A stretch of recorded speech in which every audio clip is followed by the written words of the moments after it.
organizar el museo para festejar el día del libro o del escritor. Queremos que se convierta en una tradición y también en una tradición tenerlos a ustedes acá.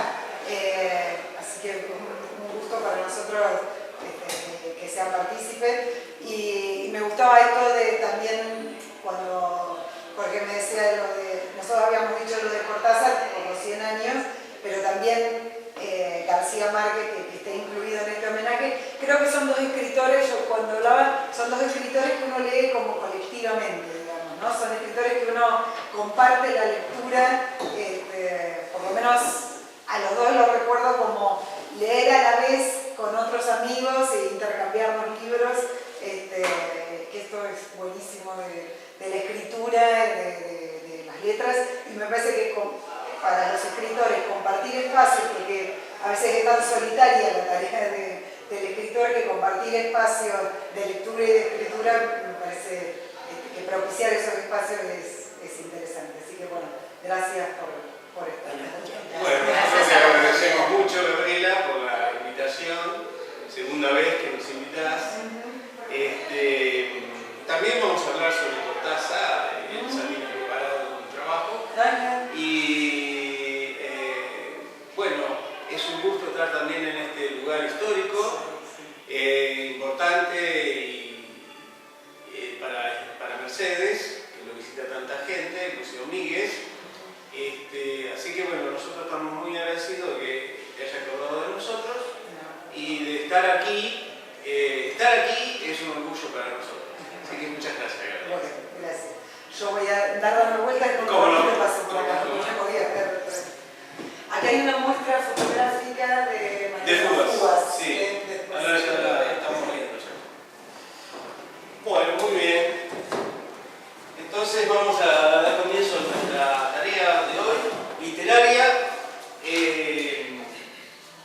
que bueno, va a consistir entonces, vamos a hablar un poquito primero de Gabriel García Márquez, que falleció recientemente, un gran escritor de origen colombiano. Bueno, ustedes van a hablar sobre ello. Tiene la palabra el señor presidente primero. Muchas gracias. Y luego Aurora Lares se va a referir al mismo tema, ¿no es cierto? Sí, no, yo hice un paralelismo, voy a establecer un paralelismo entre Roberto Jorge Pairó, que lleva el nombre, nuestra institución de la filial SADE Mercedes, con la obra de Gabriel García Márquez, y ahí, al final, como en la colita, también reconocemos las características que ha tenido la literatura y la influencia que ha tenido la literatura de Cortázar. Muy Acá interesante. le dejo la palabra al presidente. Muchas gracias, Aurora. Sí, ¿cómo ha pensado su exposición la vicepresidenta, la profesora en letras, Aurora Traverso de Lares? Me parece tan conveniente que me escuchaba hablar recién y puedo acotar algo con relación a ese paralelismo o a ese enfoque comparatístico, porque realmente lo que acaba de decir es muy importante. Si bien vamos a hablar de García Márquez rindiendo tributo, ¿no?, a la literatura latinoamericana, a la literatura del continente, a partir de 100 años de soledad, también tenemos que rendirle tributo a Roberto Jorge Pairó. Y con relación a él, yo veo ciertas analogías con García Márquez. Algo muy breve. El Macondo de 100 años de soledad. El Macondo de 100 años de soledad es o sería como la transfiguración o la transformación de la Aracataca natal de García Márquez, donde nació. 1967. El Pago Chico, 1908, de Roberto Jorge Pairó. Es como el Macondo de Márquez, porque el Pago Chico es a Mercedes lo que el Macondo es a la Cataca. Eso es fabuloso. O sea, Roberto J. Pairó es figura fundacional en la literatura, en la historia de la literatura argentina. Fundacional. De hecho, es el que, lo dijo Camargo, el que creó, inauguró la crónica como género literario. Pero, más allá de eso, que la crónica responde a la tendencia del realismo narrativo, es el que reinstaló el realismo narrativo. El realismo narrativo que surge, se afianza durante el romanticismo, con Echeverría, con Sarmiento, con José Mármol, es decir, los proscriptos, los románticos, pero después ese realismo en la prosa lo encuentra a Roberto Pairó. Y Roberto Pairó delinea cómo debe ser la literatura nacional. Y Roberto Pairó, que fue uno de los próceres de la literatura argentina, es lo que después, eso estamos hablando de 1908, principio del siglo XX, casi a mediados del siglo XX, se impone el realismo narrativo. Pero el hecho que más nos conmueve es eso. El Macondo de García Márquez es su Aracataca, ahora donde van a ser tiradas las cenizas. Y el Pago Chico de Pairó es su Mercedes natal. Así que, qué exposición tan singular va a ser la suya. Me pareció una idea formidable. Y bueno, y con respecto a García Márquez, yo me voy a referir al origen y al tono. Al origen y al tono de 100 años de soledad. Esto tiene alguna significación. No todo en una obra es literario. Hay mucho de extraliterario. El talento del escritor o de la escritora le permite materializar todo ese mundo, ¿no? A través del estilo, a través de la historia. Pero lo extraliterario funciona, es decir, es decisivo. En una novela, lo decisivo es la narración misma y la presencia de los personajes. Pero más adentro de eso, en el origen, en el tono, está el autor.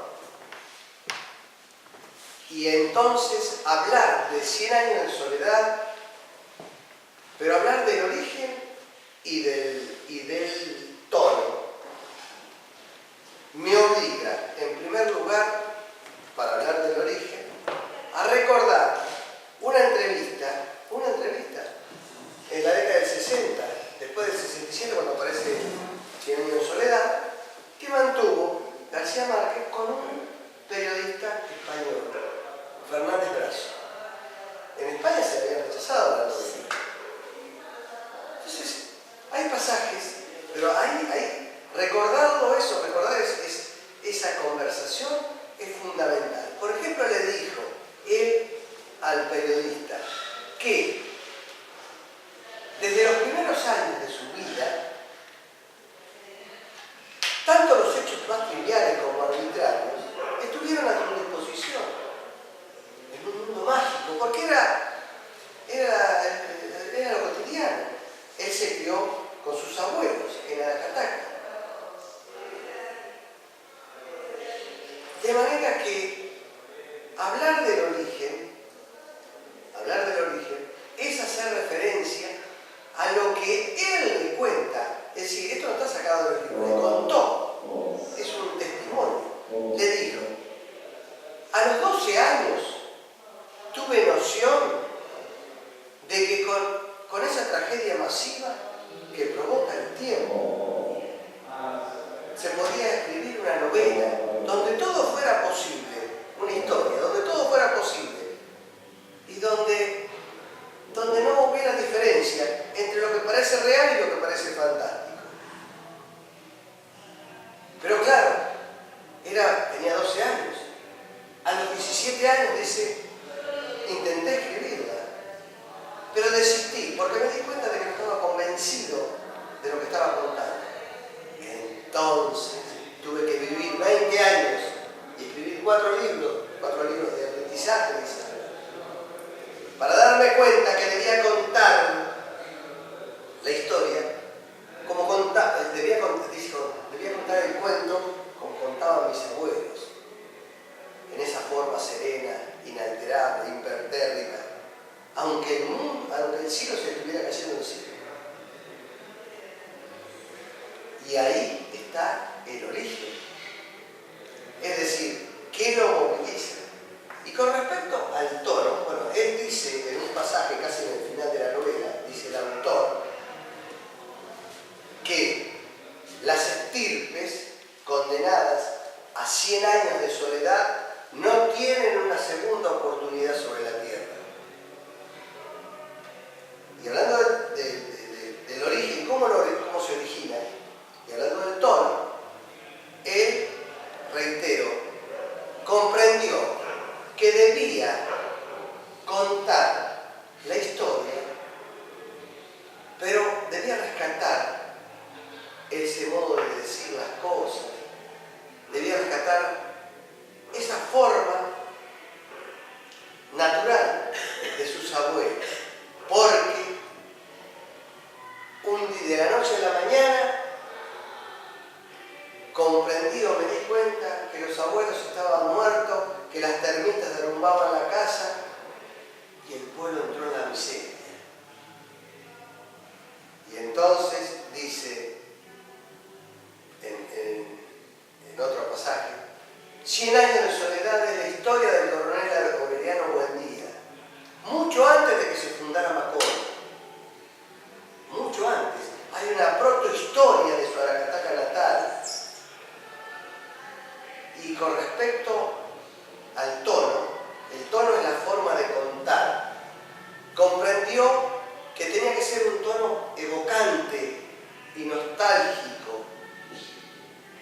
Y ese tono evocante y nostálgico hace surgir un yo narrador omnisciente y objetivo que pueda contar los hechos de manera que, porque dice, no hay barrera que separe lo que parece real de lo que parece fantástico en ese mundo.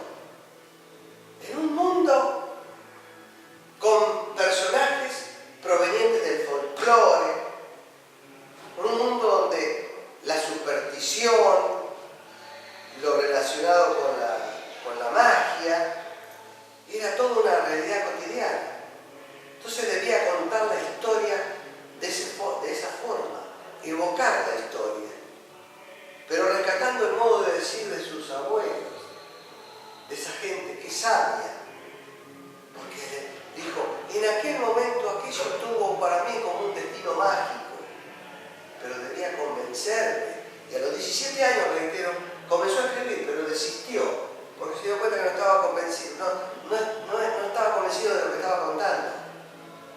Cuando logró desprenderse y dejó que ese estilo, ¿no?, se impusiera, surge ese realismo. Pero ahí está, el realismo inaugurado por Roberto Pairó a principios del siglo XX, del realismo, de esa característica, de esa tendencia, deviene el realismo mágico. El realismo mágico es un viaje a través del tiempo con sentido retrospectivo, pero caracterizado sustancialmente por la combinación de realidad y fantasía.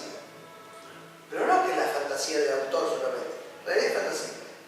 Reitero, personajes con su lenguaje estereotipado, todo eso da lugar al surgimiento de un autor capaz de hacer verosímil las cosas, como hace ahí, ya ese tono evocante, es decir, desde el inicio es evocante y notario cuando dice: muchos años después, frente al pelotón de fusilamiento, el coronel Aureliano Buendía había de recordar aquella tarde remota cuando su padre lo llevó a conocer el bien. Al comienzo. El comienzo. Ya largó con esa evocación. Es decir, el realismo mágico. Por eso que a García Márquez se lo celebra como el pináculo del realismo mágico. Pero García Márquez, es decir, en el mundo, Mercedes es la cuna de Roberto Pairó, de una personalidad tan importante. Sí, la literatura se enhebra a partir de Pairó. A partir de Pairó, la novela latinoamericana, podríamos decir a partir de 1940, adquiere difusión universal y sólido prestigio internacional. En 1940 se publica La invención de Morel, de Bioy Casares. En 1961 se publica Sobre Ríos y Tumbas. En el 63 se publica Rayuela, por Cortázar. En el 67 se publica 100 años de soledad. En conclusión, podría decirse que el origen y el tono remiten a toda obra canónica. Y es tan extraordinaria la relación que encontramos que... Sí, yo he encontrado muchas relaciones. Claro. Y por eso también me surgió la idea de hacer este paralelismo. Exacto. Pero que ya se lo voy a expresar. Sí. Y bueno, pero fíjese una cosa.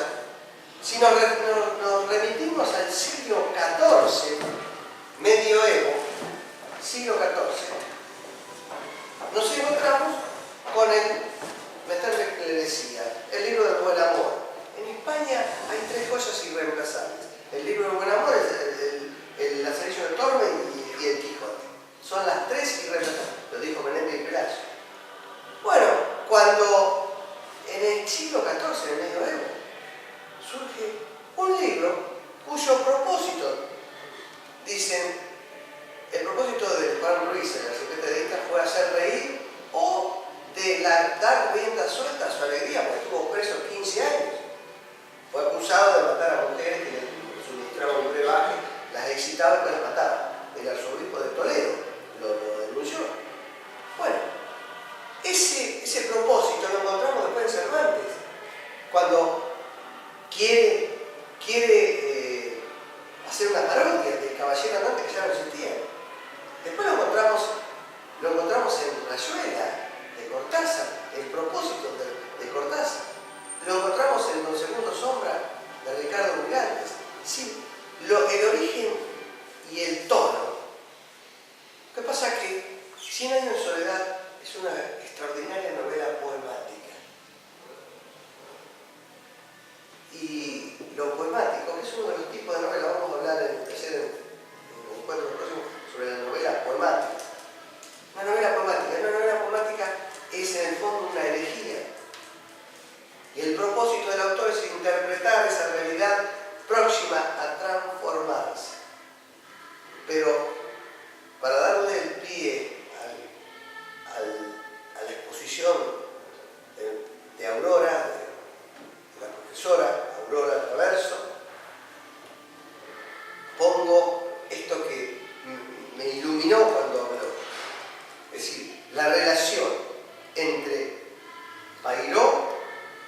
Márquez y el mismo Cortázar. ¿Usted sabe una cosa, Adelante. profesor Sí. y demás asistentes? Que yo viajé hace muchos años. Hice un viaje ¿a dónde? A Pago Chico. Hice un viaje a Pago Chico que puede ser cualquier pueblo de la llanura bonaerense. De la provincia de Pesar. Puede ser Mercedes también. Bueno, en Pago Chico conocí a varios personajes. Uno de los personajes, al comisario Barraba. ¿Han oído hablar ustedes del comisario Barraba? Bueno, a mí me han contado ciertas cosas del comisario Barraba. Por ejemplo, una noche llega el inspector de Marra, que es quien supervisa si todas las cosas andan bien en la comisaría. Y en aquellos años, el látigo o el rebenque tenía el cabo de metal, que podía ser plata tratándose de un inspector de la policía. Ayudado, por supuesto, con su secretario, que no tenía el mismo caballo que él. Tenía que ser mejor que el inspector para que se notara bien la jerarquía. Resulta que golpean la puerta de la policía y no le abren la puerta. Vuelve a golpear, pero que tampoco le abren la puerta. Entonces vuelve a golpear otra vez. Y ahí sale un personaje y andrajoso, descuidado, sucio. Entonces le pregunta el inspector, le pide hablar con el comisario, le pregunta, pero primero le pide hablar con el comisario. Entonces, el otro le responde que el comisario no está porque está jugando en el Club del Progreso y que entonces no estaba en la comisaría, donde tenía que estar, me supongo yo, no, esto lo pienso yo. Bueno, entonces dice, ¿dónde está el comisario? Ya no le gustó nada al inspector, que se revolcó medio molesto en la montura. Llame al vigilante. El vigilante, señor, está durmiendo en la cuadra, Petronilo, porque lo traje del bar de la esquina donde se había emborrachado. ¿Y usted, entonces, quién es? Le pregunta intrigado el inspector. Y yo soy el preso. Se quiso morir el inspector, pero cuando lo citó al comisario, el comisario le presentó una lista de todos los personajes influyentes que eran sus amigos. Entonces, ¿qué pasó? Siguió existiendo el portero preso o el preso portero como sistema en Pago Chico. Eso me lo contaron con las lenguas, pero si ustedes consultan, porque por ahí hay una página que escribió un tal Roberto Jorge Pairó. ¿Y por qué le escribió Roberto Jorge Pairó? Porque él había nacido en Pago Chico y sabía todos los entretenores de la política, donde aparecían esos señores que eran los dueños del pueblo. Bueno, después me enteré de otra cosa, porque yo siempre fui un poco curiosa, algo que supiera de las mujeres de Pago Chico. De las mujeres de Pago Chico, me dijo. Pero tengo la historia de una chica que se enamoró de un chico, que era lo más natural, que una chica se enamore de un chico. Bueno, pero la madre era tan haragana, no le gustaba cocinar, además no tenía dinero, y la pobre chica cosía, bordaba, tejía para mantener la casa, y además le hacía la limpieza de toda la casa. La madre se quería morir cuando le presentó un novio,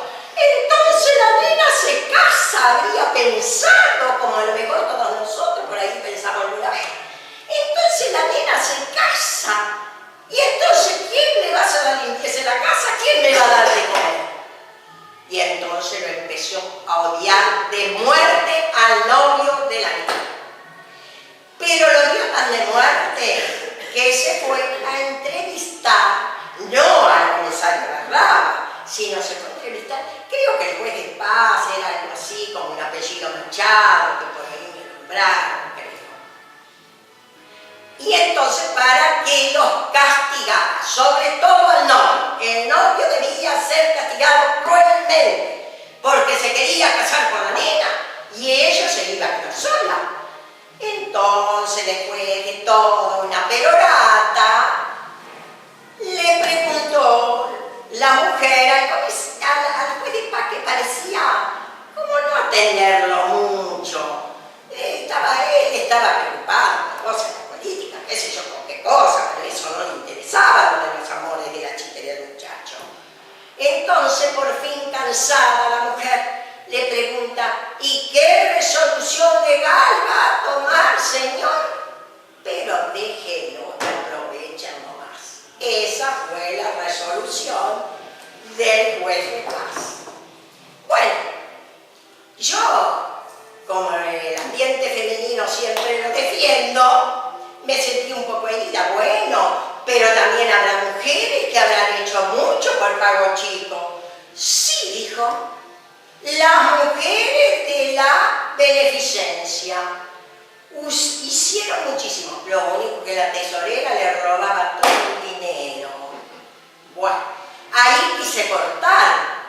Y entonces pensé, este hombre realmente que ha escrito esas cosas para que no se perdieran, después de muchos años él la escribió.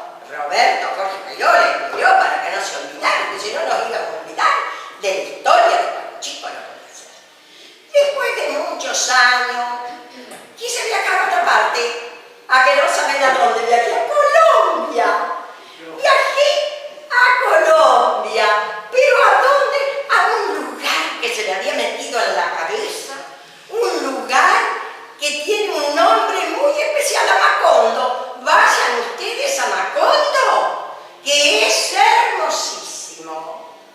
Entonces, ahí en Macondo se me presentó el coronel José Arcadio Buendía. Ay, pero acá está un cineasta y un artista de la fotografía. Ustedes saben que el coronel también, Arcadio Buendía, le gustó en un momento la fotografía. Entonces, ¿qué dijo? Como eran los tiempos primitivos, solamente una sola persona había inventado el arte de daguerrotipia. Entonces, ¿qué hizo? Lo contrató, era un gitano de nombre Melquíades, pero se sintió tan fascinado por la fotografía, que resolvió que se quedara a vivir en la casa el gitano. Le hicieron hasta una habitación ahí, y el coronel andaba todo el día empujando, qué sé yo qué, ¿no? Pero que no le molestara ni Úrsula, su mujer, que siempre se le atravesaba en el medio justo cuando él iba a un rincón. También separaba los muebles, los objetos. ¿Por qué? Porque él quería sacarle una fotografía a Dios. Una fotografía a Dios, pero qué hombre original, pensé yo. Después de muchos años, cuando Melquíades falleció, volvió a la casa del coronel. Era una casa tan linda, se divertía tanto, que resolvió volver. ¿Y por qué? Le preguntaron todos. Había vuelto porque se escuchaba la voz del espíritu de Melquíades. Porque el mundo de los muertos es muy aburrido. A mí me gusta más el mundo de los vivos. ¡Ay, el mundo de los vivos! Yo pensé sobresaltada cuando lo escuché al profesor Gasparini hablar de ese realismo mágico. ¡Ay! Me dio un poco de temor por ese espíritu que andaba suelto. Pero relacionando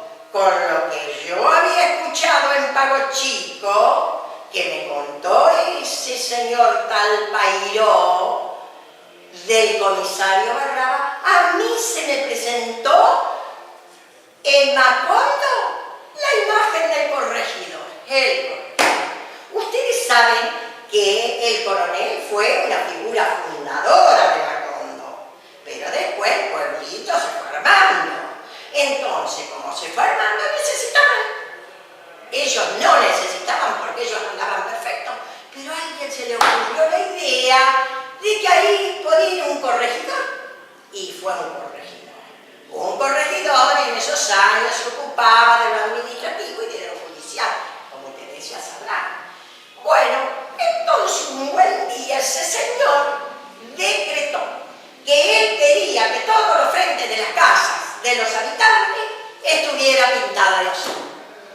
Que todas las casas pintadas de azul, pensó el coronel José Arcadio Buendía. No puede ser. Yo la voy a pintar de blanco como una palomita. Entonces, ¿qué hizo? Era un hombre que tenía una fuerza. Miren, levantaba con las manos un caballo. Entonces, ¿qué hizo?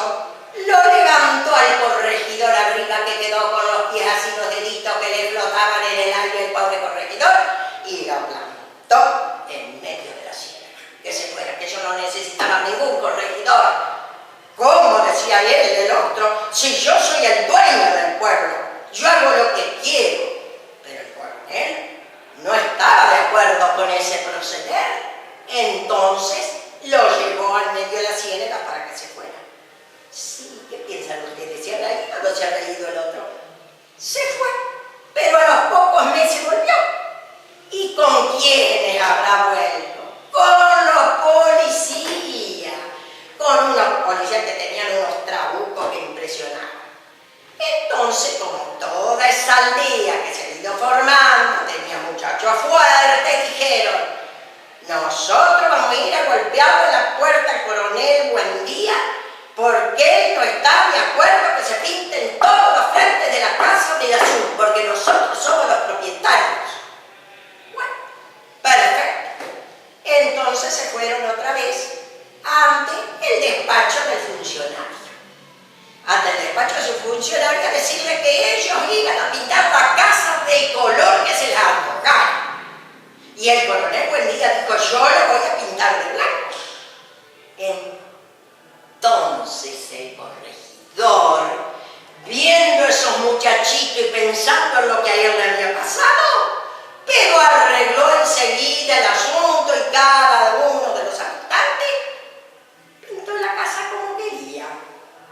Mire, esto me hace recordar aquello que escuché en Pago Chico, lo del comisario Barraba, que nos resulta ahora tan humorístico. Y también lo del corregidor de García Márquez, que nos resulta también tan humorístico. Y además acá el profesor Gasparini, que ha hecho mención a esa magia que andaba en Macondo, mire que andaba magia, se estaban todos los espíritus como Pancho por su casa, por la casa de los Buendía. Además, otra cosa, yo no sé por qué a esa familia Buendía le habían hecho un anuncio desde el comienzo, porque se habían casado entre primos no pueden casarse. Sí hay gente que se casa entre primos. Bueno, no sé por qué Úrsula y Guarán, que era la mujer, y él, José Arcadio Buendía, eran primos, se enamoraron, se casaron. Bueno, resulta que el anuncio era que esa estirpe iba a desaparecer por la endogamia, o sea, el incesto. Y que los hijos, miren si tendría magia quien le anunció eso, porque le dijo que iban a nacer, cuando nacieran los hijos, con una colita. Entonces, ¿qué iban a hacer como iguana? Iban a nacer como iguana.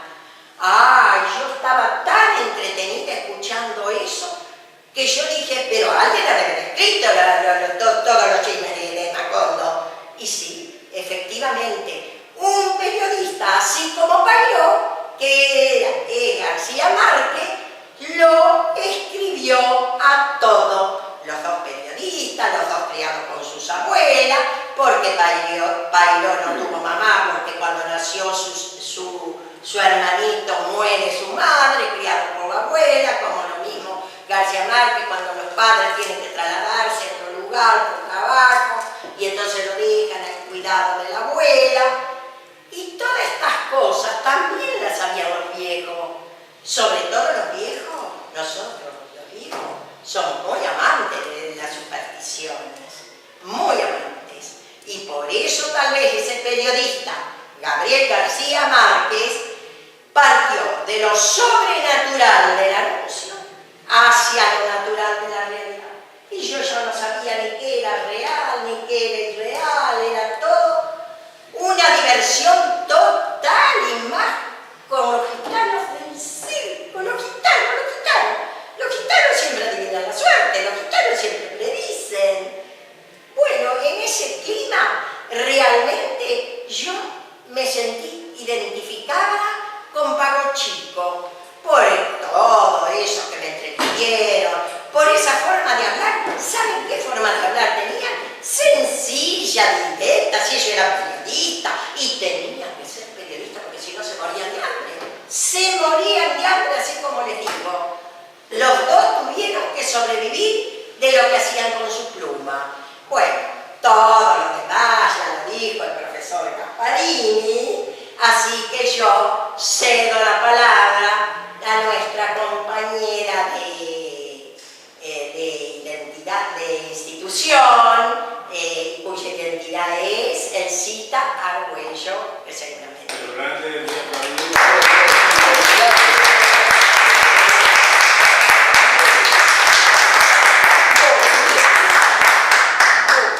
Excelente, Aurora, excelente todo lo que has dicho. Muchas gracias por el lugar. Bueno, yo les digo, estoy pasando un momento muy agradable escuchándolos a todos, principalmente al señor Gasparini, a la señora Aurora Lares. Y bueno, yo voy a leer algo muy cortito, no voy a, porque todo lo han dicho acá los profesores, así que muy encantada. Voy a leer algo sobre la biografía de Julio Cortázar. Y bueno, Julio Cortázar, Bruselas 1914, París 1984. Escritor argentino nacionalizado francés. En 1951 se exilió voluntariamente en París, aunque sin abandonar su compromiso con la izquierda latinoamericana. El Manuel 1973. Novela Alegato contra la tortura. Su concepción libre del relato, en el que la imaginación se combina con un humor tierno y cordial, hace de él uno de los grandes maestros del cuento. Bestiario 1951, Final del juego 1956, Las armas secretas 1959, Todos los juegos en fuegos 1966, Alguien que anda por ahí 1977, Queremos tanto a Glenda 1981, El género rosa, a veces lo fantástico, Historias de cronopios y de famas 1962, y otras, Ese esposo misceláneos, La vuelta al mundo en 80 mundos 1970. Con gran destreza amplía el territorio narrativo en sus novelas. Los premios 1960, Rayuela, como dijo el profesor Gasparini antes, hablando sobre Julio Cortázar, y 62, Modelo para armar en 1968. Esto es muy cortito, lo quise hacer muy cortito, muy breve para dar lugar a todos. Voy a hacer un pequeño comentario de Bestiario. Por ejemplo, ahí hay una gran influencia de Borges. Ah, sí, sí. A partir de ese momento. Y bueno, Rayuela es la iniciadora de un nuevo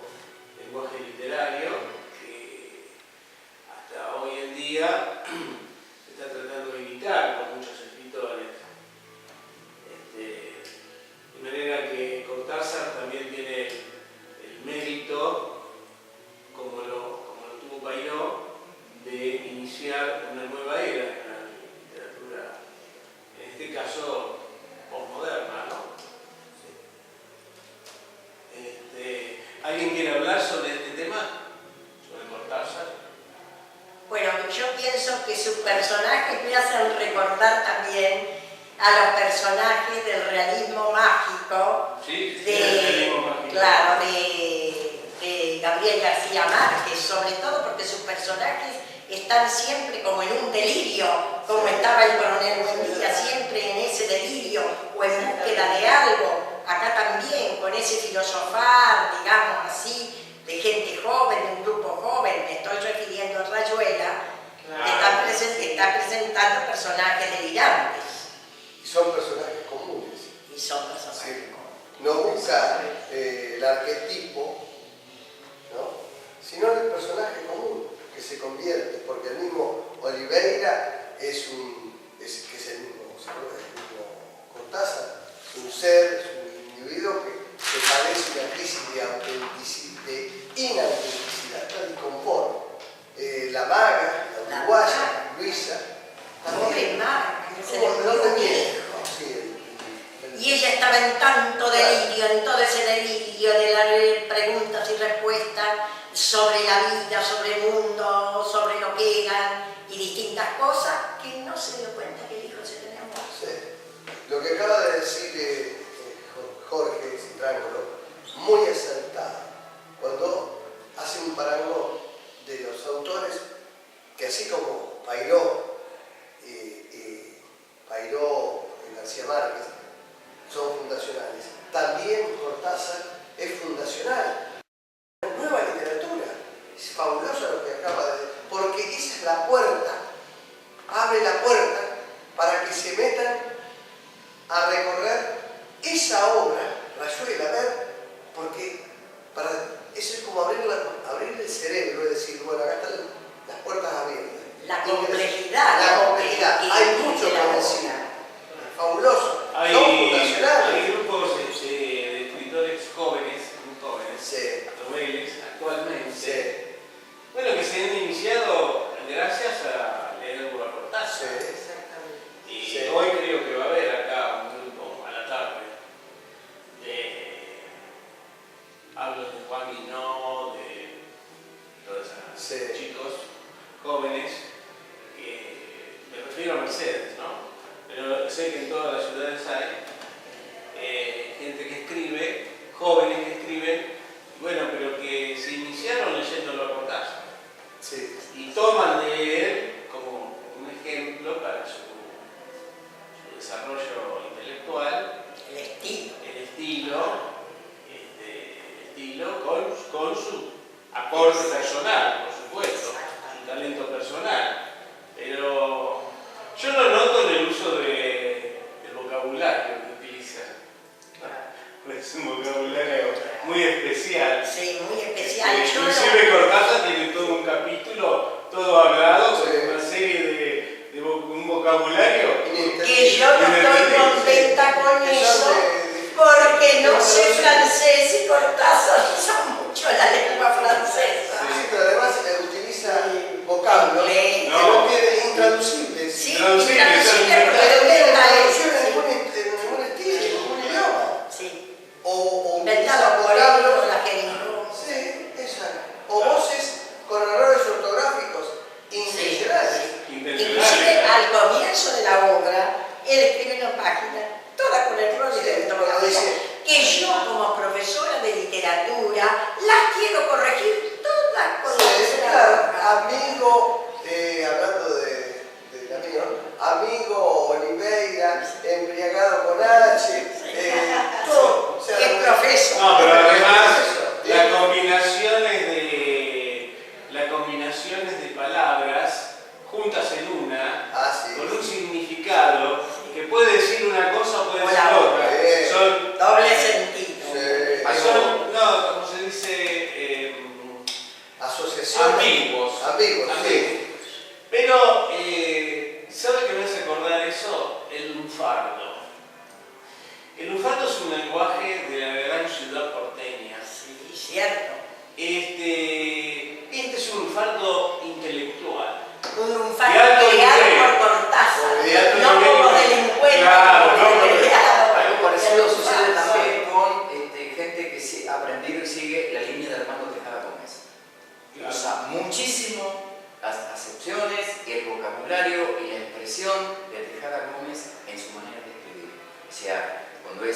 importante, cuando tiene su parte violenta, cuando tiene su parte política, cuando tiene su parte... Creó también una línea muy buena.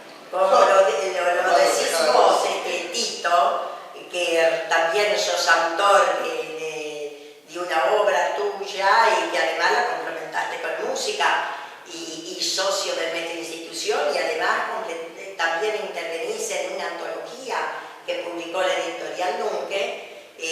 Sos un creador. Habrás notado también que él también apela, Cortázar, a pesar de su gran cultura, apeló también a términos del lunfardo, como por ejemplo, repite en varias oportunidades la palabra mina, porque es la forma de expresarse de los muchachos del pueblo de Buenos Aires. Es un lenguaje coloquial callejero que permite que lo entienda muchísima gente, de todos los extractos. Exacto. Claro. Es una manera de llegar a todos los extractos. Bueno, vamos a seguir con Elsa, que nos quería leer una poesía de su autoría, Pero como no, y después vamos haciendo la... con mucho gusto. Bueno, elegí para este momento tan grato y tan agradable que estoy pasando con todos los compañeros aquí, la insistencia. Y dice así: las circunstancias de la vida me llevan a decirte que he visto en este mundo cosas que en mí persisten. Y quiero decirte ahora que al ser único en este mundo, vi en tus ojos la dulzura que empalaga tu ternura. Rehusaba destacarte, no quería decirte, no quería hablarte, quería matarte con la indiferencia. Tampoco deseaba mostrarme arrogante, me nací así. Ante tu insistencia y tu seguimiento, un día me vi asediada por tus celos. Me rodeaste con tus brazos y en ese momento sentí que eras el hombre que en sueños lejanos con ojos cerrados a lo lejos vi. Quizás la distancia del tiempo pasado y otras experiencias vividas, sufridas o felices, sí, hace que nos encontremos en este momento y los dos digamos: yo te quiero así. Muy bien.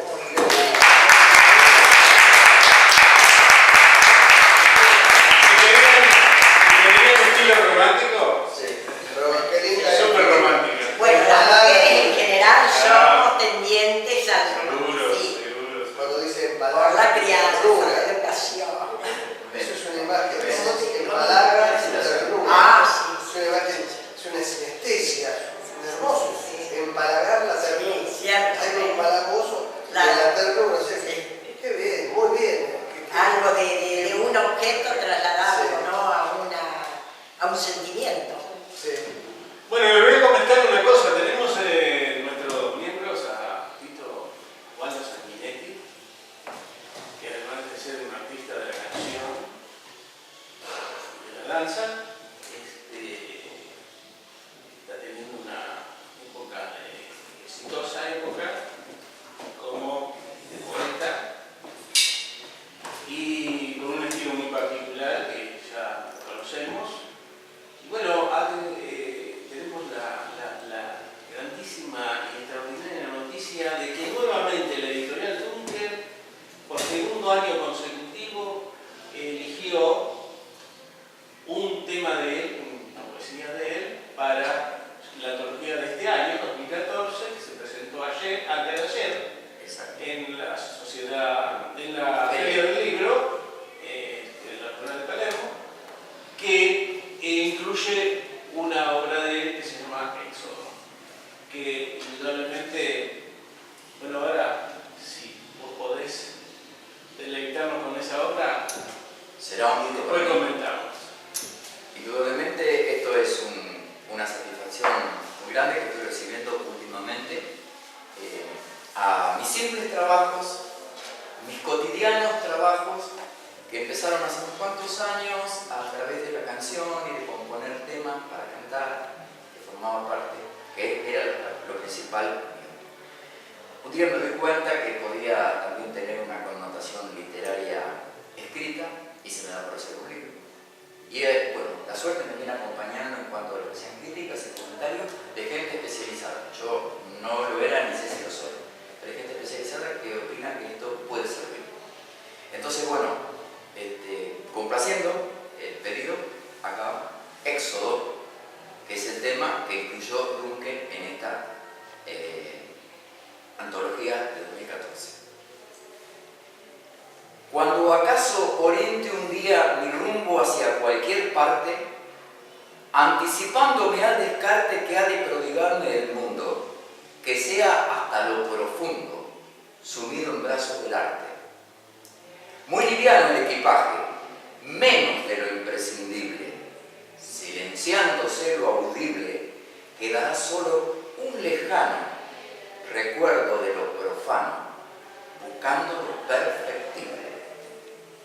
Se irán vacías mis manos de todo lo material. Una paz espiritual reflejará mi mirada, que no por estar cerrada deje de ver lo puntual. Y seguro, en ese viaje que llega tarde o temprano, mensamente y sin alarde iré dejando un lugar que alguien lo vendrá a llenar. Solo espero que lo guarde. Y será justo ese trance del que ninguno se salva, sanador como de malva de todos los desatinos, en los que siempre incurrimos, en las noches o en el alma. Muy bien.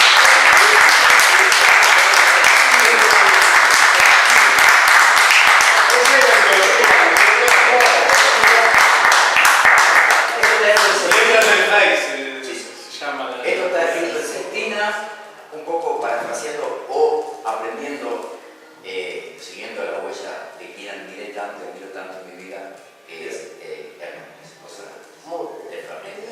Sí, bien que está. Sí. Pero y lo que anda muy bien también, ya que estamos, es el otro libro. Ah, sí. El año pasado Hay que destacarlo pudimos también. tener la suerte también de presentar con Mercedes Amalgama. este libro Amalgama, la vida se cocina cantando. Exacto. Esa frase me encanta. Por ese Por tiempo, eso Muy la oportuna. Es muy de Tito, o sea, Porque Claro. de acuerdo con el Este- contenido de la obra, ya es completamente oportuno el título. Justo. si el tiempo entonces le dejo de acá de este libro Sí. también un tema, Ay, Dale. sí, por favor. que es Como haciendo un rancho, que relata precisamente la forma primitiva de la vivienda del hombre, que según se cree la copió del hornero, el pajarito argentino nacional, que construye su nido en base a barro. Y bueno, entonces será esto.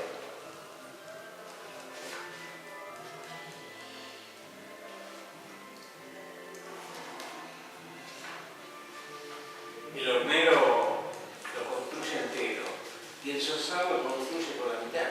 Exacto. Es decir, hace como una palangana y se queda ahí, pero con paja y barro también.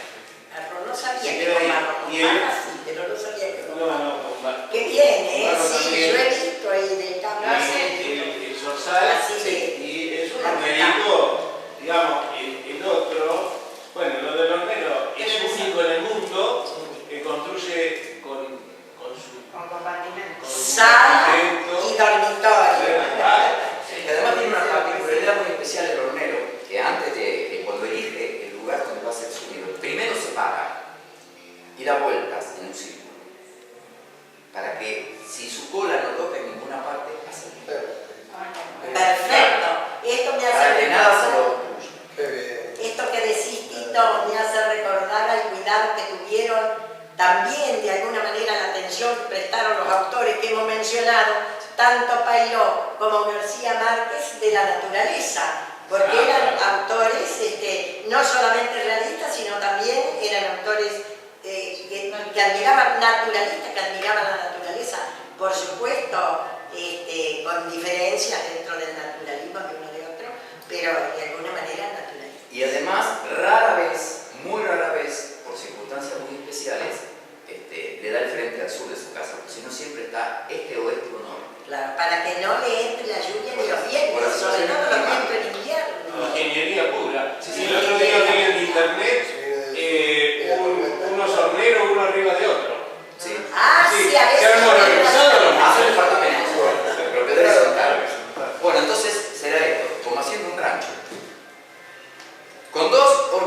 tala en la tierra bien plantados, en sendos hoyos cavados con la ayuda de una pala.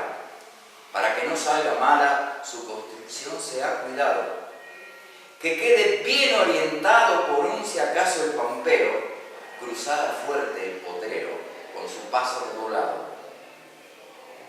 En las horquetas cruzada derechita la cumbrera, con las dos puntas afuera por si un día a la pasada deja su casa instalada y su cantito el hornero.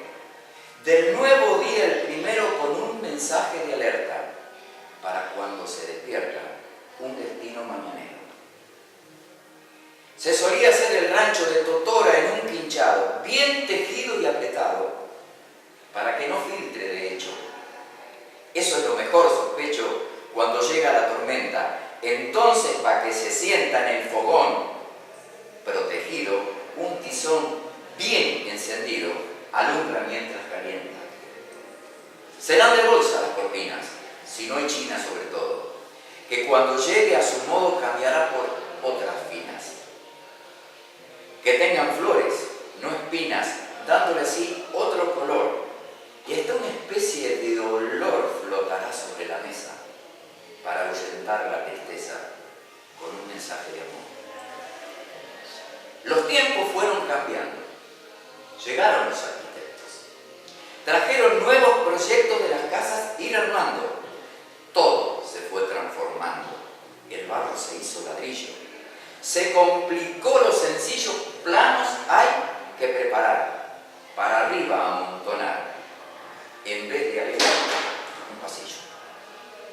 Con el paso de los años se convertirá en sillón, pero no habrá solución, ya no será como antaño, y con o sin desengaños, en una noche cualquiera, se convertirá en tapera y lo habitarán los bichos, mas no será por capricho, partió quien en él viviera.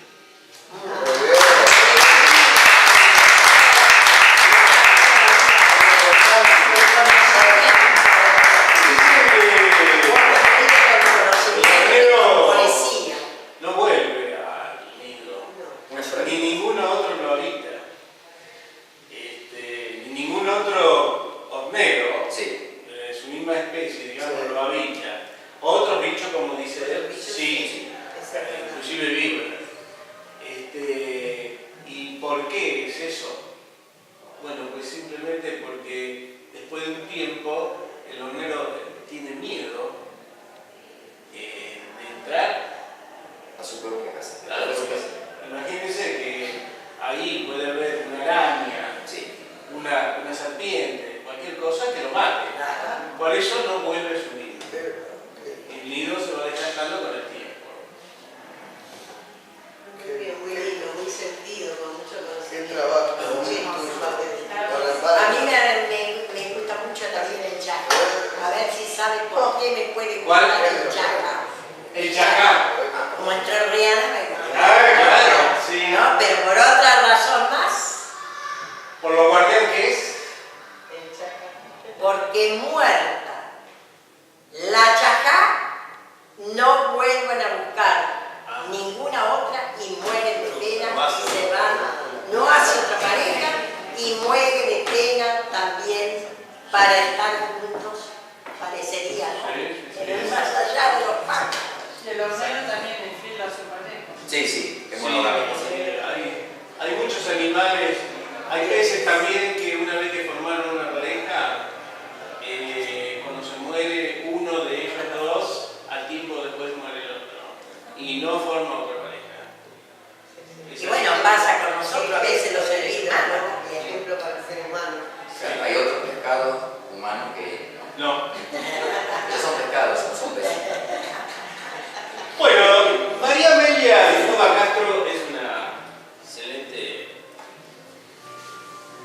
excelente artista también de la fotografía y del cine, la vicepresidenta del Museo del Cine, forma parte de nuestro grupo de SADE, es una gran defensora y luchadora constante por los derechos de los pueblos originarios. Es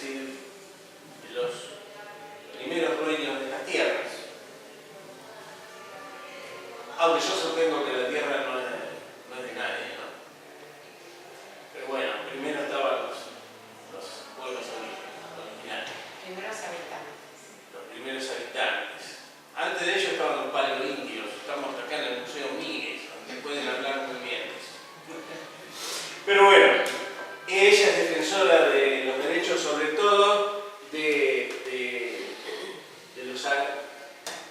la recuperación de lo que le fue arrebatado de forma, por un lado violenta y por otro con trampas.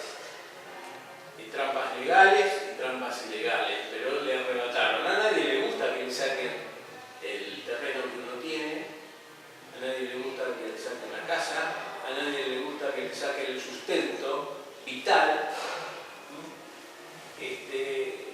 No se olviden que los aborígenes viven y necesitan para vivir. Si hablamos de seres humanos, los seres humanos también necesitan de la naturaleza para vivir. Están en constante diálogo con la naturaleza. Y si sacamos eso, es como matarlos. Es decir, se los pudo haber querido matar en un tiempo, en la conquista, el imperio, todas esas cosas que se hacen por la fuerza. Pero actualmente, ¿para qué? Sin embargo, le siguen sacando cosas, lo siguen engañando. Entonces quiere decir que seguimos matándolos, en una palabra. Y sobre todo, Jorge, que entre los blancos existe actualmente en nuestra legislación argentina, existe, esto puede hablar mejor mi marido que yo, pero bueno, yo también invado otros terrenos a veces. Existe la propiedad por ocupación veinteañera, y ellos hace mucho más de 20 años que la tienen en su poder, y sin embargo para ahí no rige esa situación legal. Bueno, yo creo que todo esto tiene mucho que ver con lo que decíamos hoy de García Márquez y de Pairón. Ellos han querido recuperar el espíritu, los espíritus. Esos espíritus, por eso vamos a hablar de realismo mágico. Esos espíritus que están dentro de esa realidad. Cuando tocamos este tema tan importante como es el de los pueblos originarios, mi intención ha sido rescatar el espíritu, muy ambicioso esto, pero de alguna manera, porque creo que lo más importante que puede tener un pueblo y la tierra donde uno habita es rescatar su espíritu. Es rescatar el espíritu de esa tierra, y el espíritu obviamente tiene que venir de aquellos que la poblaron esa tierra. Por eso yo no creo que estemos hablando de dueños, sino de habitantes, de los habitantes de esta tierra. Y en realidad mi intención es, como en todo lo que hago, porque me considero una documentalista, he estudiado muchos años sobre esto, me considero una documentalista en todo lo que hago, en la fotografía, en el cine y en lo que escribo. De alguna manera creo que soy un poco documentalista. Es rescatar ese espíritu que se nos oculta en los tiempos en que vivimos. Yo creo que tanto García Márquez como Cortázar han querido en todos sus escritos rescatar ese espíritu y cómo después se ha transformado de distintas formas poéticas. Bueno, ¿cómo ha sido transformado? María Amelia, yo te quería decir algo, tanto Pairó habla de los indios como también García Márquez habla de los guajiros, de los indios. Claro. Así que sí, Han querido rescatar esos espíritus, y en toda esta época que hemos tenido y vivido, que vivimos de colonización, porque todavía lamentablemente Latinoamérica sufre una colonización cultural, no hablemos de lo demás, muy grande, muy grande. Como hemos tenido, eso no quita que el inmigrante haya aportado, que no valoremos, pero nosotros tenemos que ir a las raíces. Nuestra tierra tiene que ir a su raíz, a rescatar su raíz para poder florecer. Ninguna tierra como los pueblos orientales rescatan su historia de 5.000 años. Nosotros también la tenemos, pero ha sido aplastada, destruida. Tenemos civilizaciones de los siglos 8, tenemos en Servicio una gruta que fue ocupada en el siglo VI a.C. por originarios. Entonces, tenemos una historia rica que ha sido muy destruida, entonces tenemos que rescatar lo que queda, que es mucho, porque hay muchos descendientes en todo el país que no se reconocen en muchos casos. pero que son descendientes. En toda la familia del interior del país hay alguien que desciende de un originario o hay una raíz originaria.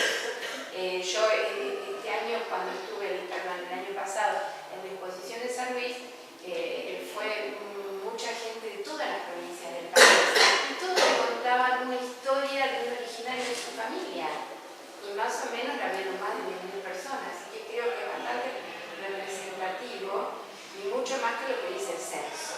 Lo que pasa es que se han autoocultado muchos. ¿Por qué? Porque si no tenían trabajo, los perseguían, los mataban, como lo siguen haciendo hoy con los wichis en el norte, con el Conque, es terrible lo que está pasando. Pero no solo, yo lo que quiero significar es que como documentalista me interesa no solo en el tema de los pueblos originarios, que es fundamental, importantísimo, sino en todas las cosas que he ido experimentando, la naturaleza también, el sentido de la naturaleza, que justamente viene de los pueblos originarios. Ellos tienen un amor a la tierra, porque hay un conocimiento, hay una simbiosis con la tierra. Y tenían la Pachamama, que es la madre tierra. Exactamente, y que la siguen teniendo, porque se siguen haciendo las ceremonias, se siguen cultivando eso ahora que de alguna manera pueden sacar a la luz algunas cosas, no tanto porque lo siguen discriminando, y hay pueblos que lamentablemente como pueblos nos han desaparecido, pero quedan sus descendientes, queda su cultura, queda su historia, esta historia que contaban los abuelos, esta historia que está en el espíritu de los abuelos, ese espíritu legendario, que viene de muy atrás. Por eso creo que García Márquez le quedó tan marcado esta historia de los abuelos. El país donde hayan vivido los abuelos tiene una historia muy rica, porque tienen la historia anterior a ellos, nos traen esa historia. Bueno, todo eso me parece importante rescatarlo. Y bueno, de alguna manera humildemente lo intento, muy humildemente. Bueno, entonces yo les voy a leer el poema que es uno de los poemas a los pueblos originarios. Como siempre estoy viajando, tengo para escribir esto, bueno, además un libro que no lo traje, pero tengo que usar esto para escribir. Bueno, a los pueblos originarios. He despertado con ellos, he marchado con ellos, he vivido en sus aguas del silencio y del olvido, he sentido el clamor de la tierra y la sangre que corre por sus venas. Me cobijas en sus rutas, caminé por sus senderos, sus mantas y sus ponchos me abrigaron en 1000 colores, embebidos de símbolos y creencias.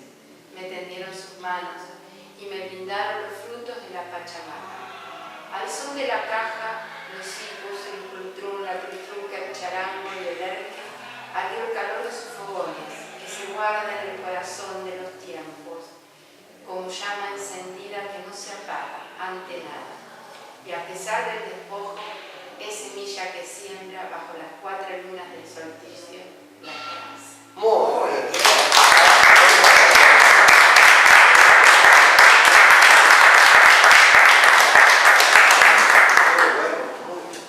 Los indios no usaban celular. Bueno, pero a lo mejor los actuales sí, ojo, que no están en el No, por pasado. supuesto. Viven también No, en el por presente. Las actuales, lamentablemente, bueno, tenemos que usarlo como un sistema de comunicación y que, bueno, algunas ventajas tiene, no tenemos que usar sus ventajas, no sus desventajas. Y vos sabés que García Márquez decía que desde que se había inventado la tecnología, en este caso él se refería a la computación, a él le rendían mucho más las horas de estudio y las horas de escritura. Le rendían mucho más.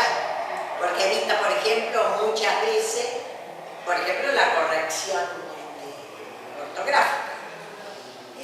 No siempre, porque lógico, es una máquina. Y el ser humano tiene su espíritu, cosa que la máquina no lo tiene.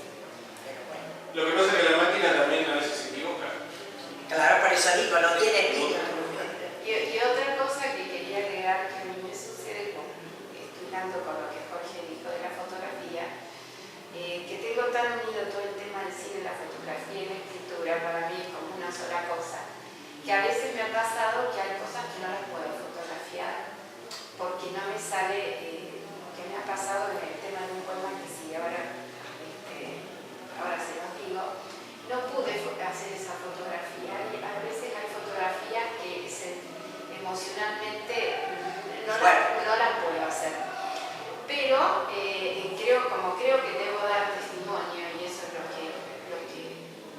lleva a hacer todo mi trabajo, a dar testimonio, escribí esta poesía que se llama así, Tus pies descalzos. Y dice: aún recuerdo tu mirada triste, tus pies descalzos, dejando sus huellas de romiz, gastados cenicientos sobre la tierra madre. Tu cuerpo desgarrado, desnudo de palabras, que aún se arman y se desarman en tu alma, niño. Muy bien. Ay, hermosísimo.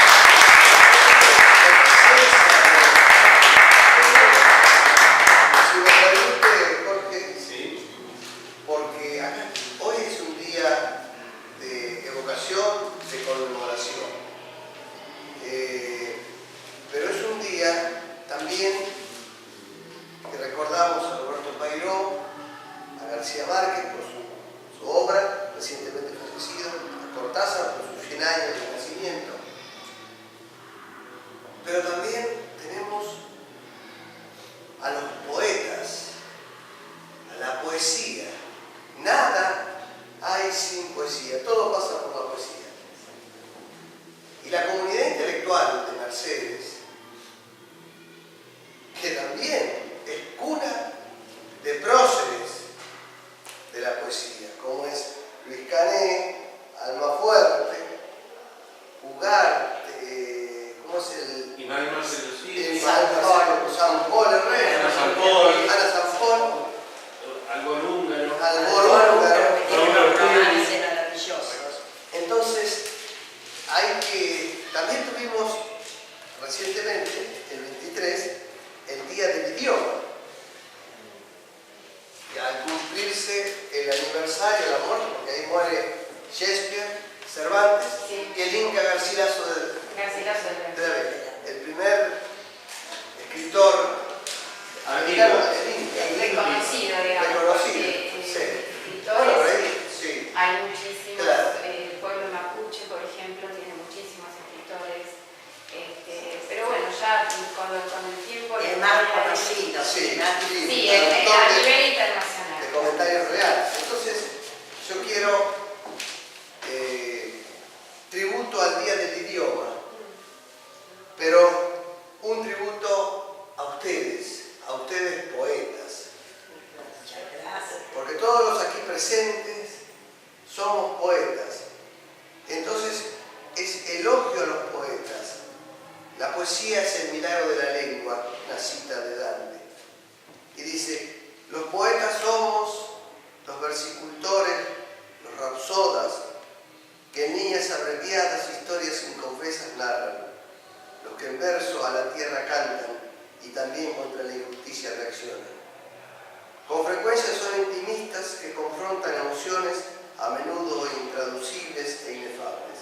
En definitiva, somos los que deambulamos de cuando en cuando por páginas ágrafas y a veces impresas, pero de un modo u otro fieles a la convicción de descifrar la belleza que atesora lo cotidiano, que sin duda es poesía, que se define según la experiencia de su singular hacedor, que en grito plural dirá que es el néctar del alma, que liba la palabra y quien la escribe, sin razón que aclare la concatenación extraña de insospechados significados. En esa poesía convocante de versos eximidos de mentira y rima, enemigos declarados de la preceptiva, que amordaza y paraliza. La mano como vehículo de la poesía, que es indulgente con quien la destila, sin omitir la cadencia de ese ritmo provocado por acentos interiores en la piel internados, del lector ya adocenado por el encanto del noble vocal. No hay duda que en esta vida nada existe sin poesía, deslumbradora como en el ocaso del sol, de imágenes reveladoras a hondas y alucinadas formas. No hay dudas que nos indica que el verso sea reflejo de uno mismo, para que en el final del camino sea sinónimo de frase concisa y de idea clara para la revelación, ya revelada e intelectiva, porque el bardo, a sabiendas escribe, que no será olvidado en esta vida, cuando su vida haya acabado al pie del inexorable equilibrio. Pero muy bien.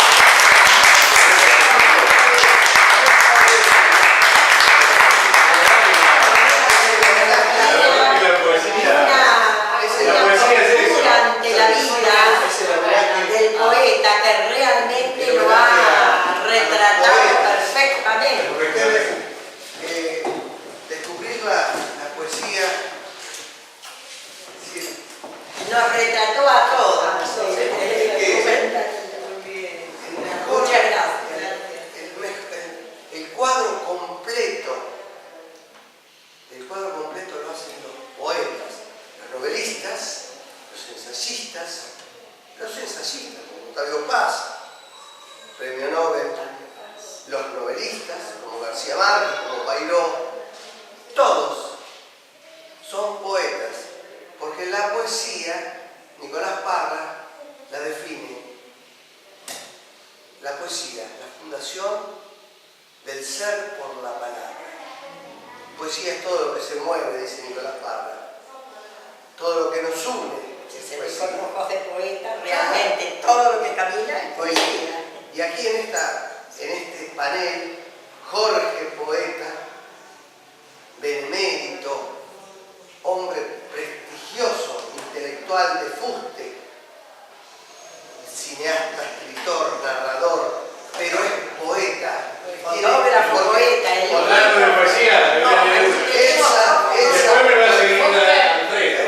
Esa poeta. Como broche final. Alfredo, poeta. no trajimos. Aurora, poeta. Tito, poeta. Bueno, Amelia, poeta. María Elena, que es poesía, es poeta. Esa me está hablando. Ah, Sí, pero eso, pero entonces nosotros quisiéramos conocer también. Pero, No puede ser. bueno, sí, la novia, el ave de Pitos. Ella va a ver. ¿Poeta también? ¿Poetisa o poeta? No. Bueno, pero una admiradora de la literatura. Sí. Ella es mucho. ¿Qué es lo que fue que, la verdad que les agradezco? Porque vine porque me invitó Tito, ¿no? Pero al ir nombrando fue como, me conectó a una época que quizás yo era muy chica, en ese momento cuando lo leía y me empezaron a pasar todos los libros y los autores y pasaba Cortázar, Benedetti, Rulfo, no sé, fue mágico la verdad, porque a una época que yo leía Papel se mucho lee. más de lo que puedo leer ahora, ¿no? Pero no me puedo ir a dormir sin leer yo. por Bueno, ejemplo. entonces hay que escribir, porque Sí, dijo Sí. Eloy Martínez, Sí. dijo, no puede ser un gran poeta ni un gran narrador quien no haya leído una biblioteca. Puede ser una biblioteca, chica, pero tiene que leer una biblioteca. Sin eso, por eso nosotros en la SADE estamos acá armando, pero no solamente la biblioteca, sino también los talleres, que en los talleres se leen, que están, por supuesto, como profesor, nuestro presidente, que es Rubén Darío Gasparini, que realmente ha puesto el alma en esos talleres para que todos los que asistimos podamos gustar de cada una de las páginas que ahí se consultan o se estudian, inclusive analizar lo mismo que escribimos, que a veces el poeta tiene ese, digamos, rato de inconsciencia. Cuando escribió una poesía no sabe por qué le salió esa poesía. ¿Por qué? Porque estaba inspirado. Y bueno, pero a veces no nos detenemos a analizar la poesía que hacemos. En cambio acá, con el profesor Gasparini se analiza todo, se lee todo. Además, quiero agregar que los talleres los dicta también en Lobos, donde hay gente con la cual nos vamos a encontrar próximamente. Son muchos. Después en Areco, de donde él es oriundo, y en Luján. en Luján y en Zárate. Y en Zárate, sí.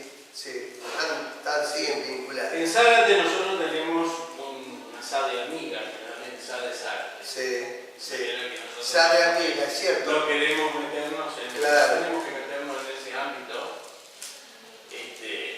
Porque yo algunas veces dije que comprendía Zárate, no comprendí Zárate. Comprendí Luján, Areco, Giles, Carmen de Areco, Luján, Lobo, Navarro y Suipache. Chivilcoy también tenemos nuestra SADE amiga. Y allá también, quizás entonces en Zárate hay una filial. Hay una filial SADE. Por eso, Por eso dijo SADE amiga. Pero yo quería acotar algo. Sí. Tanto Jorge Citándolo, un gran cineasta, fotógrafo, ustedes ya saben, ya conocen Sí. acá Soy- el medio. Sí, la competencia de... Inclusive con premios internacionales, nacionales.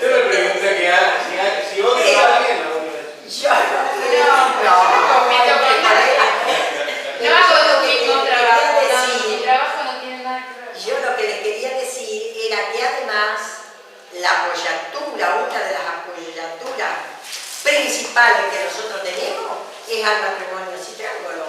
A María Teresa porque lo soportan todos y a Jorge porque ha abierto la casa de par en par, además participa de todos los talleres también.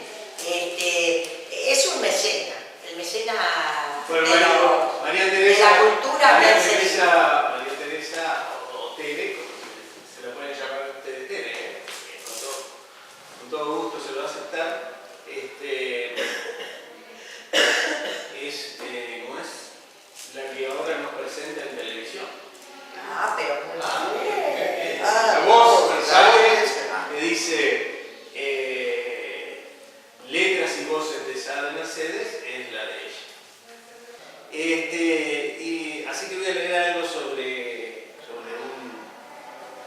un indio. Y después voy a leer una pequeña poesía, también muy vieja mía, pero que la traje para recordar. Este cuento, el fragmento de un cuento de Los ojos del cóndor. Y trastabillando un poco después de 3 horas de constante subida, llegué finalmente a la cima del cerro. Esto forma parte de un libro que estoy escribiendo, que es Crónica de un cameraman. Tras unas piedras dispersas en el promontorio sentí la presencia. Una mano se alzó levantando la vara, los brazos abrió desplegando el poncho, con guarda mirando hacia el sol, dándome la espalda, la voz del indio tronó en la montaña y pronunció mi nombre sin verme antes jamás. Nunca supe qué me pasó. La cámara yacía en el fondo del abismo. Un cóndor sobrevolaba observándome. El aire rozó mi mejilla y me alivió el apuramiento. Bajé de la montaña ayudado por mis compañeros, observé en derredor y les dije, qué chiquitos somos. Ya eran como las 5 de la tarde cuando llegó al lugar. Desde la bajada del sendero levantó la mano abierta en señal de amistad. Rubén, no es este Rubén, es otro. Rubén dio la alarma. Está el hombre del cerro. Su rostro cobrizo, impactante, infundía respeto. Tenía un frondoso cabello amarronado por el tiempo. Una vincha clara le cortaba la frente arrugada.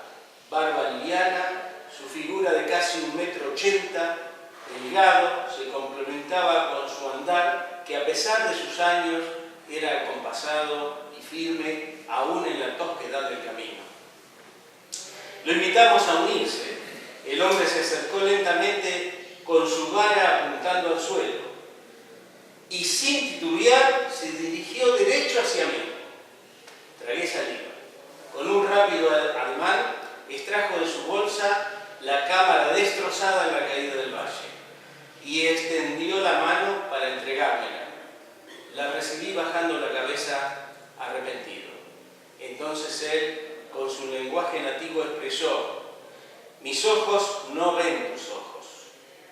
Instintivamente levanté mi mano y se la apoyé en el hombro izquierdo en señal de agradecimiento y bienvenida.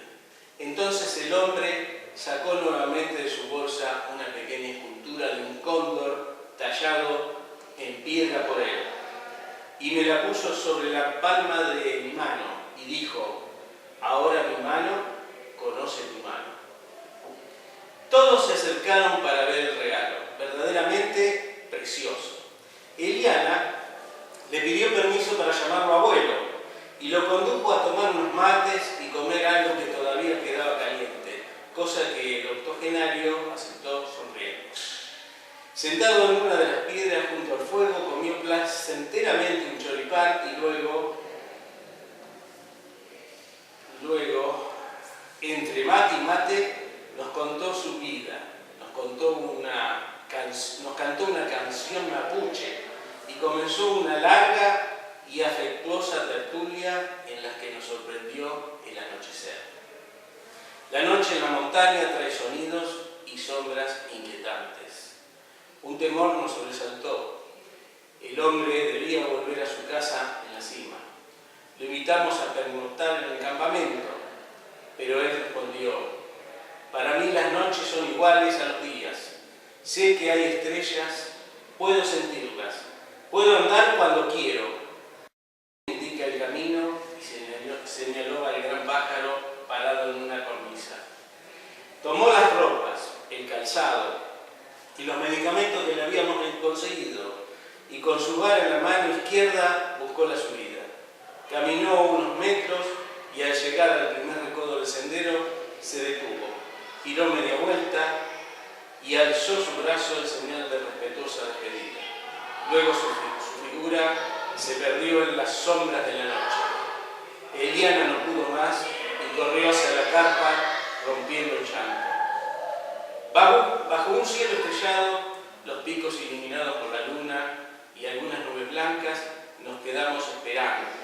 El viento andino soplaba suave. Como a eso de las 3 de la mañana, se posó el cóndor sobre la piedra más alta, indicándonos que el indio ciego había llegado.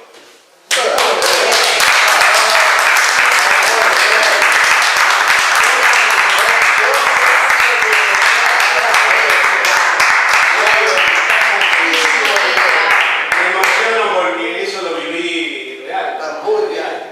Esta poesía hace muchos años que la escribí, tengo varias, pero esta hace muchos años que la escribí, creo que usted la escuchó una vez. Esperando mi caída. Varios años han pasado de tu feroz ataque que planificaste en condominio de traiciones. Caminaste por el polvo de ignorancias y cruzaste el lodo atestado de mentiras. Se regocijaron tus tripas frente a mis llagas.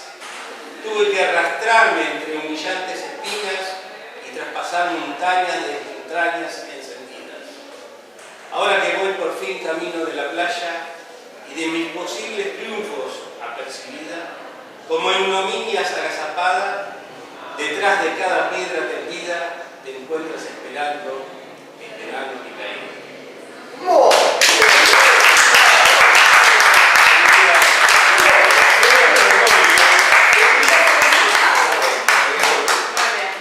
Bueno, ¿quién quiere leer algo más? No sabíamos que se iba a leer, realmente. Entonces yo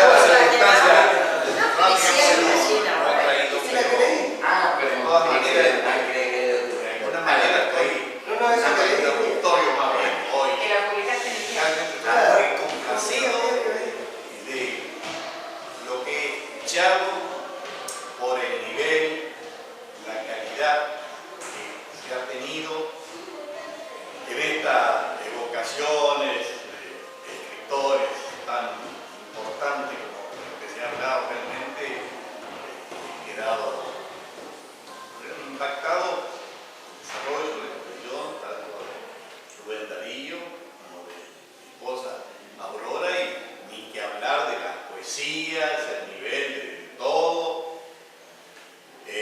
digamos la intervención de Tito Sanguinetti con su producción, la nueva recientemente destacada con la publicación que ha hecho en el libro por Editorial Dunque, la poesía de Amelia y bueno, por supuesto, Francisca y de Jorge, que realmente lo que nos ha dejado acá, realmente nos ha dejado anonadados. Anonadado, bueno.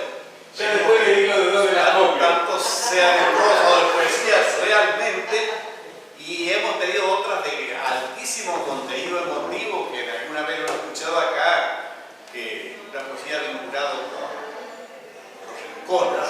Ah, sí. Una maravilla. De tal manera que este nivel, esta jerarquía propia de los integrantes de este nucleamiento de SADE realmente es para ponerlo de manifiesto, y yo quiero destacarlo porque me ha llegado en gran forma, pese a lo que comentaba que en lo personal con una situación muy especial hoy, no tengo algo para decirle, pero que ya No recuerda de un pasaje. No, porque él hace poco que empezó a Pero escribir. no, pero Él es poesía que- especializado, es especializado en derecho tributario, sí. becado España por la República Argentina. No, yo Fue- obviamente que de alguna entonces, manera soy estaba en otra de cosa. otro medio, de otro tipo de actividad que he venido desarrollando, pero estoy atraído por lo que está ocurriendo en este momento en Mercedes a partir de que se ha creado acá la SADE. Yo creo, Pocho, que al alma no dan Rubén Darío Gasparini y Jorge Citrón. Todos Ellos son el alma. Yo siempre digo que Todos. una institución, bueno, hoy estamos muy agradecidos, le voy a volver a repetir a Gabriela, que una institución sin personas no puede existir. Me da lástima a veces cuando las instituciones se dan el lujo de que las personas que las componen se vayan. Y así nomás. Una institución no puede darse el lujo, porque las instituciones son para los seres humanos. No puede darse el lujo, las instituciones o los grupos, de que se vaya gente, ¿no? De perder personas, no. Cuando es así, cuando ocurre así, es porque las cosas no andan bien. Por eso, ya que hablan de eso, esto es un ejemplo. Todos hacemos la institución. Porque si se van ustedes y me quedo yo solo, yo por sí mismo no soy una institución. Perdón, Jorge, yo quiero agregar eso que está diciendo que me parece muy importante. El hecho que en Mercedes no es que estuviera faltando instituciones dedicadas a la literatura y al arte, pero ninguna tenía la proyección que tiene SADE a nivel nacional. Y que eso me parece que es muy meritorio y sirve para que trascienda la frontera del pago chico, como decía. Sí. Yo creo, sinceramente, le digo, así un poco de confesión. Primero que la creación de la SADE acá fue sorpresiva. Nadie lo pensaba, yo era el primero lo Pero pensaba. estaba haciendo mucho. Claro, habiendo mucha falta. Segundo, que yo intuyo, no sé si lo voy a ver, pero intuyo que esto va hacia algo más grande todavía. Y esto nos conduce o nos transporta a algo más grande que va a venir a posteriori. Mucho más grande. Posiblemente la SADE, una vez que haga todas sus gestiones, esté definitivamente asentada, siga como una institución defensora de los derechos del autor, defensora de la literatura argentina, expresión de la literatura argentina, esa es la SADE. Es una institución. Es posible que siga tranquila, moviéndose en ese ámbito, o es posible que de ahí explote algo mucho mayor, que es lo que yo intuyo, pero que no está en mi mano hacerlo. El Pero futuro va a pienso que ser- nos va a llegar, nos va a transportar a algo mucho más grande. Yo pienso que al tomar conciencia de lo que tiene que ser un poeta, que además de su inspiración, de su vocación, tiene que conocer a la literatura para poder escribir bien, yo pienso que con esa nota Sí. con que se inició nuestra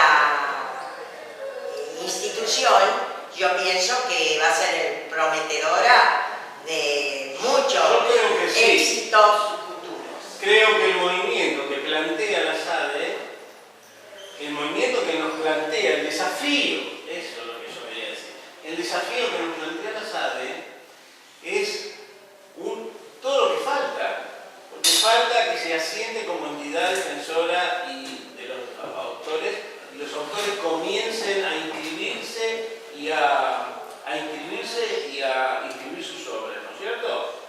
Falta ese proceso que viene ahora antes de fin de año. Bien.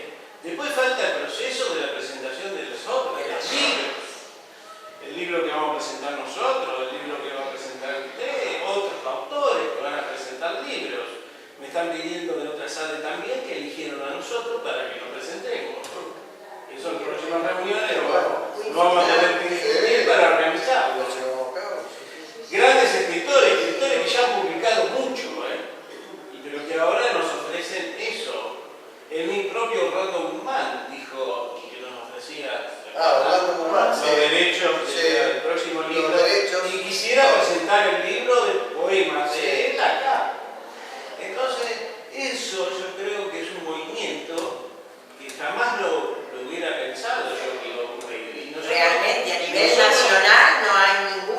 connotación que tenga No. esta representación a nivel nacional. No, somos una de las entidades, ya lo dijo el doctor Bacaro, somos de las 2 o 3 áreas más representativas y que más orgulloso se siente de la entidad central, pero todo eso fue sin querer.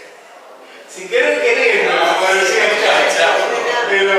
Pero que se nos viene sin que se nos dio nosotros... como un milagro. Claro, que se nos viene solo, sin que nosotros lo pidamos. Es decir, son cosas inherentes. Y después también las otras instituciones que están abiertas a nuestro acceso. Por ejemplo, acá el caso de Gabriela Florela, que me resulta, ahora que la menciono, tan simpática aquella composición que escribió en una de mis clases de castellano, que yo les había dado que hicieran una descripción, y ella describe a un cómico que tenía en una lámina